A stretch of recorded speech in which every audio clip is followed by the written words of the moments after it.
जय माँ इंद्राक्षी, जय अम्बे।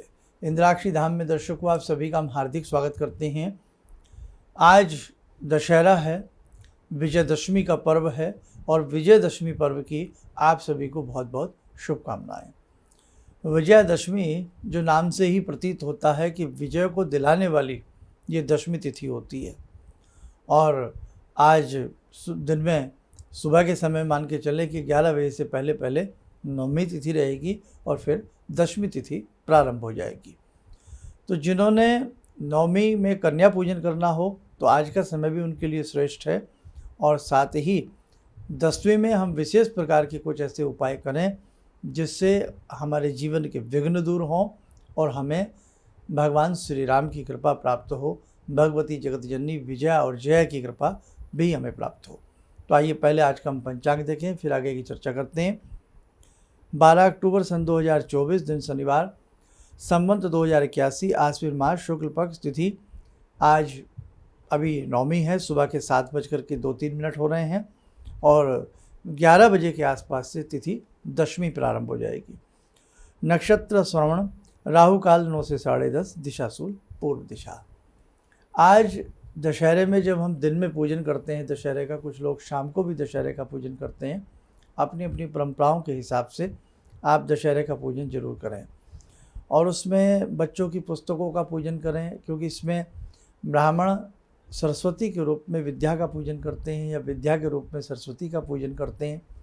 क्षत्रिय शस्त्र का पूजन करते हैं, लेकिन दोनों ही चीज़ों का आप पूजन करें तो आपके लिए बहुत अच्छा रहेगा।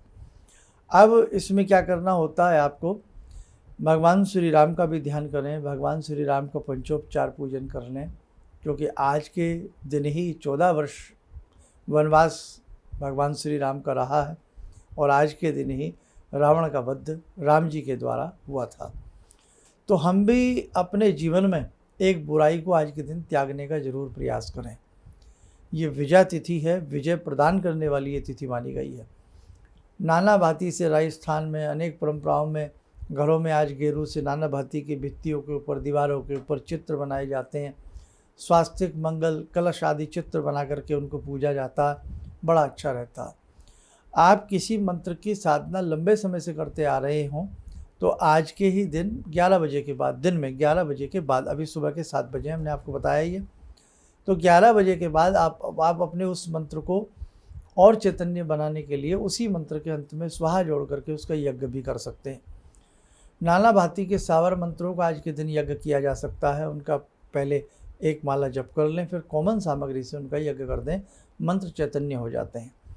और आज से ही साधक गण हजारों की संख्या में जो देवी साधना है वो आज से ही प्रारंभ हो रही है। देवी साधना की कुछ बातें इसमें भी मैं आपको बताऊंगा, ध्यान से सुनिएगा। आज के दिन, दशहरे के दिन, अपने घर में शुभ लाभ लिखना दसवीं तिथि में, अब दसवीं तिथि हमने बताई दिया, सुबह 11 बजे के बाद दसवीं तिथि लग जाएगी। अपने घर में शुभ लाभ लिखना, स्वास्तिक बनाना बहुत शुभ होता है। आज के दिन गौ माता की सेवा करना बहुत शुभ है। भगवती लक्ष्मी के रूप में तुलसी माता को दीपदान अर्पण करना, दीप जलाना, और जो मन में आपके कोई बात हो, लंबे समय से पूरी ना हो रही हो, वो उनको आहिस्ता से, जैसे किसी के कान में कुछ कहते हैं, वो कहना, तो आपकी कामना पूर्ण होगी। आप इस चीज़ को भी करके देखें जिनके घर में तुलसी माता हों। और आज के दिन नीलकंठ पक्षी का दर्शन करना, संध्या के समय या प्रातःकाल, तो आपने किया हो या ना किया हो मैं कह नहीं सकता, लेकिन संध्या के समय भी आप नीलकंठ पक्षी का दर्शन करेंगे तो बड़ा ही शुभ रहता है। आज रामलीलाएँ भी पूर्ण हो जाती हैं और उसी के साथ साथ जो नवरात्र हैं वो भी हमारे संपन्न हो जाते हैं। बहुत ऐसे वैश्य लोग हैं, व्यापारी लोग हैं, जो आज के दिन से अपनी बही खातों का भी पूजन करते हैं, उनके ऊपर तिलक आदि करते हैं। तो अब जो बात चल रही थी, पहले भगवान श्री राम का पंचोपचार पूजन कर लेना, और जो आपने घर में ज्वारी लगाई है, जो आपने जो आपने जौ बीजे हैं, जिसको हम अपनी भाषा में जयंती कहते हैं, जयंती इसको कहा जाता। ये जयंती समस्त देवी देवताओं की, जितने भी आपके घर में विग्रह लगे हों, सभी को थोड़ी थोड़ी ये जयंती अर्पण करें। भगवान श्री राम का पंचोपचार, षोडशोपचार पूजन करने के उपरांत जो आपके बच्चे हैं उनकी जो भी पुस्तकें हैं, ख़ासतौर से जो भी सब्जेक्ट उनको हार्ड लगता हो उस पुस्तक के ऊपर हल्दी का तिलक लगावें। उस पुस्तक में भी थोड़ी सी ये ज्वारी रख दें। घर में जो धार्मिक पुस्तक हो, रामायण, गीता वगैरह, उनमें भी ये थोड़ी सी ज्वारी ज़रूर रखें। और जिनके घर में श्वेत रंग की, सफ़ेद रंग की, बिल्कुल नीचे से ऊपर तक वाइट दूधिया रंग की ज्वारी निकली हो, उस ज्वारी को भी धूप दीप दे करके, तिलक लगा करके अपने गल्ला लोकर तिजोरी में रख लें, बड़ा ही शुभ होता। और हमने इसी के साथ साथ आपको एक बात और बताई थी, जिन्होंने अब तक हमारा विशेषांक ना देखा हो, दशहरा विशेषांक, वो आप हमारा दशहरा विशेषांक ज़रूर देख लेना। उससे भी आपको बहुत सारी चीज़ें क्लियर हो जाएंगी। हल्दी का तिलक लगाना आज के दिन बड़ा अच्छा होता है। और ग्रामीण आंचल में, ग्रामीण क्षेत्रों में तो गाय के गोबर के वो स्थान बनाए जाते हैं, उसमें फिर ये ज्वारी रखी जाती है, बताशे का भोग लगता है, रावण जैसी भित्ति आकृति ज़मीन पर बना करके फिर उसकी परिक्रमा की जाती हैं। 7 परिक्रमाएँ, कहीं 5, कहीं 9, अपने अपने हिसाब से, उस हिसाब से पूजा जाता। खैर, आप तो इतना नहीं कर सकते हैं, तो केवल अपने भगवान आज के दिन राम जी का जरूर पूजन करना और भगवती जगदम्बा का पूजन करना। राम जी, भगवती जगदम्बा का पूजन करना। और ये भगवान राम ने भी भगवती जगदम्बा का पूजन रावण के वध करने से पहले अपनी मनोकामना पूर्ण हो ज़रूर किया गया था। कहने का भाव, समय समय पर भगवान कृष्ण हो, राम हो, है ना, तो स्तुति तो भगवती की सबने की है।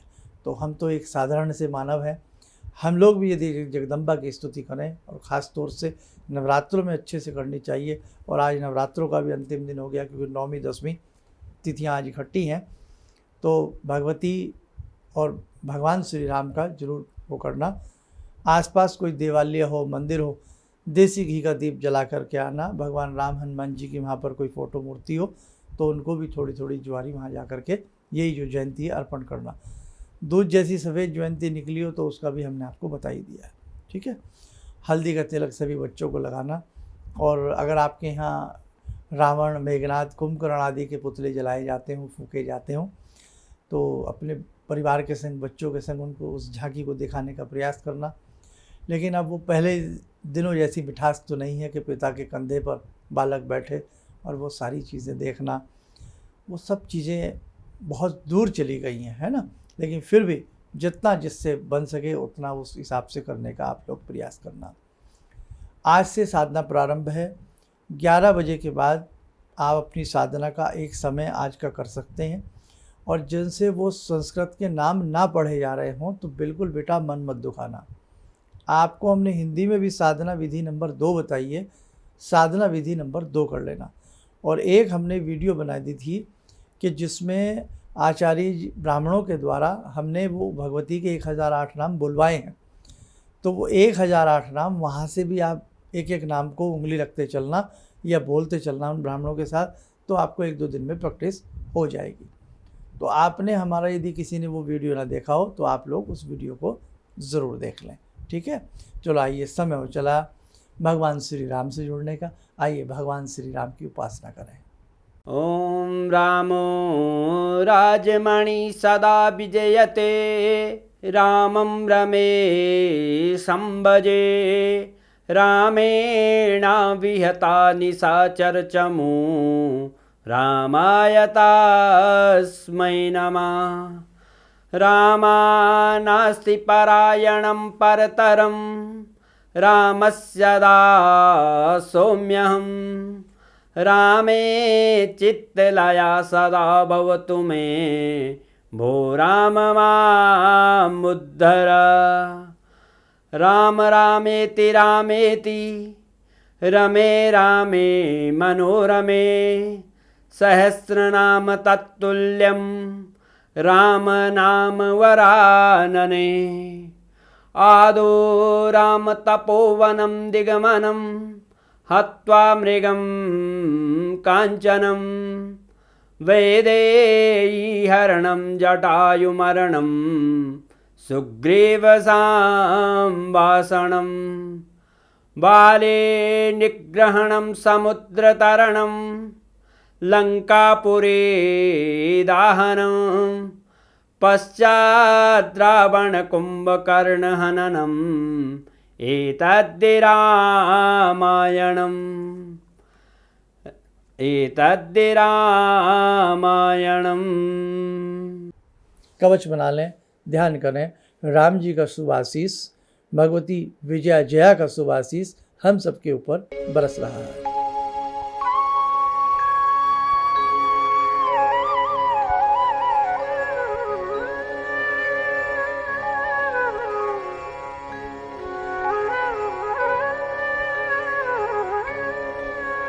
ओम बोलते हुए नेत्र खोलें, सामान्य हो जाए।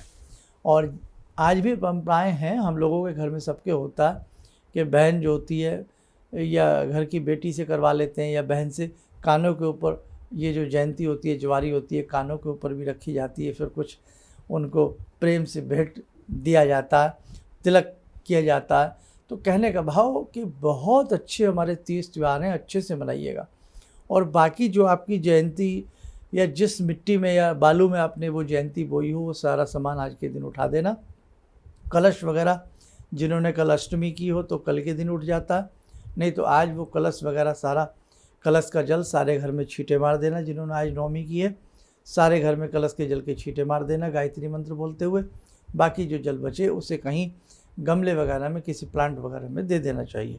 और ज्वारी, फूल, पत्ती सारी उठा करके किसी निर्जन स्थल में या अपने गमलों में भी आप कहीं ना कहीं उस मिट्टी को, रेती को डाल सकते हो। कोई ऐसी वहम वाली बात नहीं है, वो भगवान का पूजन रहा है। नारियल आपने रखा हो तो नारियल को फोड़ करके प्रसाद रूपेण ग्रहण किया जा सकता है। बिल्कुल वहम मत करना कि वो नारियल ना तोड़ें, नारियल ना खाएं, नहीं, ऐसा नहीं है। करोड़ों घरों में नारियल रखा जाता है, तो क्या करोड़ों लोग उस नारियल को जल प्रवाह करेंगे? सोचने की बात है। तो बेटा इतना अंधविश्वास में मत दीजिएगा कि जो भी कोई कुछ कह दे और उसको हम मान लें। ठीक। अब एक चीज़ और है, बहुत लोगों के सामने दुविधा आ रही है, एकादशी का व्रत कब रखें। अब कल भी एकादशी है, परसों भी एकादशी है, लेकिन मुख्य रूप से यदि सूर्य उदय की तिथि की आप एकादशी रखते हैं और वैष्णव हिसाब से आप एकादशी बनाते हैं तो आप 14 तारीख को ही एकादशी का महात्म्य करें, एकादशी का आप व्रत करें। ठीक है। और बाकी हम कल भी कुछ जानकारी आपको देंगे, परसों के अंक में भी हम आपको कुछ जानकारी देने का प्रयास करेंगे। और उन सभी साधकों को बहुत बहुत बधाई, बहुत बहुत भगवती की कृपा उनके ऊपर बरसे जो इस बार की 31 दिवसीय साधना से जुड़े हैं। आपको किसी भी प्रकार से, फिर कह देता हूँ, नाम बोलने में कोई कठिनाई, दिक्कत आ रही हो तो हमने कल ही एक अंक बनाया है कि 31 दिन की साधना किस प्रकार से करें, किस प्रकार से भगवती के वो नाम जपें। आप हमारा वो वीडियो ज़रूर सुन लेना बेटा, आपको आपकी साधना में बहुत आसानी हो जाएगी। चलिए, आप सब लोग स्वस्थ रहें, सुखी रहें। इन्हीं शुभकामनाओं के साथ हम अपनी वाणी को विराम देते हैं। जय जय अम्बे। भगवान से जुड़ो, और भगवान से जुड़ने का जरिया आपने बताया, बहुत अच्छा लगा, बहुत धन्यवाद। और सनातन धर्म को जिंदा रखने के लिए आप जो प्रयास कर रहे हैं वो बहुत सराहनीय है।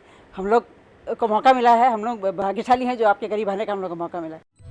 किसी भी समस्या के समाधान के लिए मिले प्रसिद्ध हस्तरेखा एवं वास्तु विशेषज्ञ प्रोफेसर धर्मेंद्र शर्मा जी से। नोट: शिविर में भाग लेने हेतु एवं व्यक्तिगत रूप से मिलने के लिए कॉल करने का समय सुबह 10 बजे से शाम 6 बजे तक। हमारे विभिन्न ज्ञानवर्धक कार्यक्रम देखने के लिए आप हमें अभी सब्सक्राइब करें, बेल आइकन को प्रेस करें ताकि आप देख सकें हमारा कार्यक्रम सबसे पहले। और अधिक जानकारी के लिए फेसबुक पेज को लाइक करना न भूलें।